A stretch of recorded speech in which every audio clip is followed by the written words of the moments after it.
the most mouth-watering fall apart ribs you will ever make. This method is so foolproof. It's my favorite way to make barbecue ribs and you're gonna love it. I shared it recently on other socials and it went crazy and you guys loved it and you've made them and you can attest that they are fantastic. So I figured I wanted to give you a walkthrough with all the tips and tricks, and it's much easier than you think. And you're gonna love it. Starting off with a slab of ribs. Now, one of the things I love about this recipe, quote unquote, because this is really just a method, is that it's as easy to make, 20 as it is to make one, because you're working per slab. The first thing you're gonna do is, first of all, we're using baby back ribs. And the very back, which is why I have them flipped over, there's like a membrane, there's like a silver skin, and I'll show you, and you wanna get rid of that. And I find that the easiest way to kind of get to it, because it's kind of like really tightly stuck, you see that? On the bones and the meat. So I just take a sharp knife and you just kind of get in here, just like that, just to kind of loosen it. And then you take a paper towel, sort of similar to how we did the chicken tenders. This just helps the skin not slip. And then you're just gonna take it, okay? And if you're lucky, it all comes off in one piece. If you're not, you'll do it in multiple places, but this is working out really well for me. Look at this, it's showing off.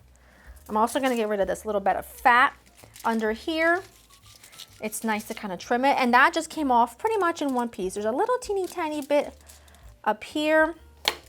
I don't think I can do it without a paper towel to help with the slippage, and that's it. Now that that's done, when your ribs are finished, you don't have any chewy, stringy bits. It's gonna cut right through really seamlessly, and it's gonna be perfect. How you season your ribs, that's up to you. It's extremely personal. I'm just showing you my foolproof method, and this is just how we love our ribs.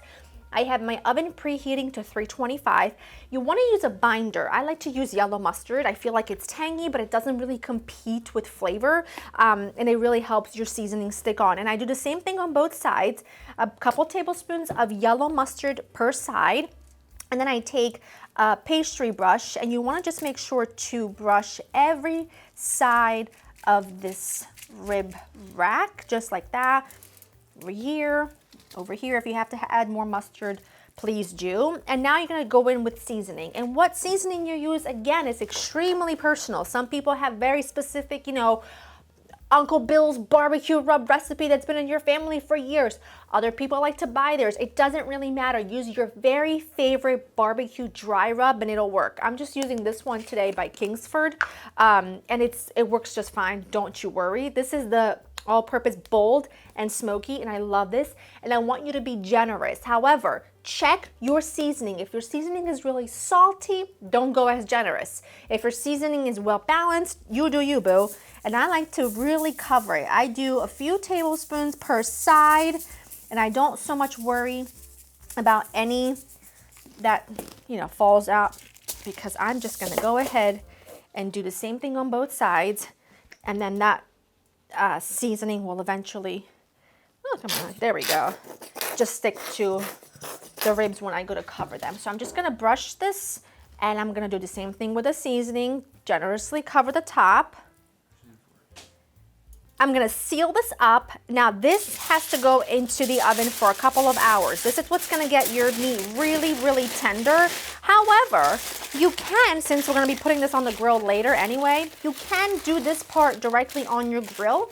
Just make sure your grill is at a really low temperature, like really between 300 and 325, and you're constantly moving these around to cook them for a couple of hours. You want that meat to really fall off the bone, but I just find it much easier to do this step in the oven, so I don't have to worry about babysitting it too much. So after a couple of hours, and once these are really nice and tender, I will show you the next step, which is crucial in giving that really smoky, barbecuey flavor and flair to these ribs. So I'll show you that when we get there.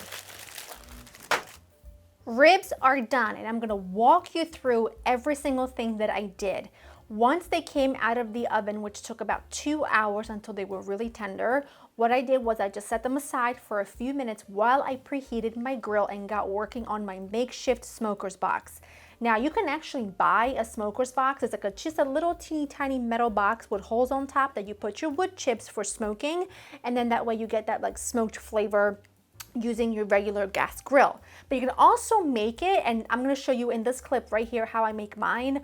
All you need is some aluminum foil. You need a few layers of aluminum foil. You want to make sure it's nice and sturdy. And then I basically just put some wood chips in the center, and the wood chips that I'm using do not need to be soaked. And then what I do is I tighten it up really nicely into a little pouch, and then I take a sharp knife and I just poke a lot of holes all over the top, because you want that smoke to come through your foil packet. And then it's really important that you place the packet directly on a burner of your grill, and it has to be the opposite side of where your food is gonna go. So I place mine on the right side of my grill, and then I just leave it as is and place my food on the left side. Once your grill is preheated to about 375, I go ahead and unwrap the ribs. I spread some barbecue sauce all over the top, whatever barbecue sauce you like. It does not matter. It could be a homemade version or not.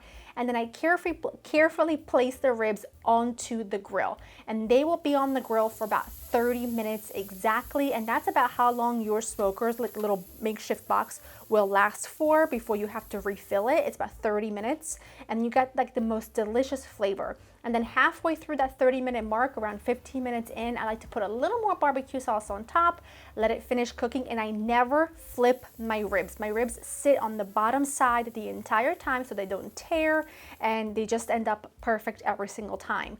Once that 30 minutes is up, you have the most perfect ribs you will ever have in your life. And look at that, they're caramelized, they're gorgeous, they are everything you want them to be.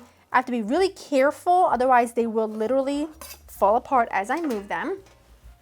Like I said, I never like turn mine, flip mine, because I don't want them to, oh, there's a bone here somewhere.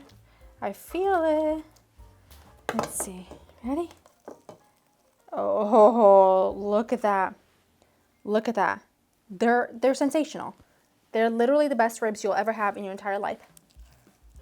They're so hot. Listen, this is how you make, literally, look at that. This is just falling apart. It's just falling apart. That is how you will make the best ribs ever. Doesn't matter if you're making one slab or 20, just as easy. I hit every single time, and summertime is here, hence why I got changed, because it's approximately 1,563 degrees outside. Go make these ribs, and I will see you in the next one. Bye-bye.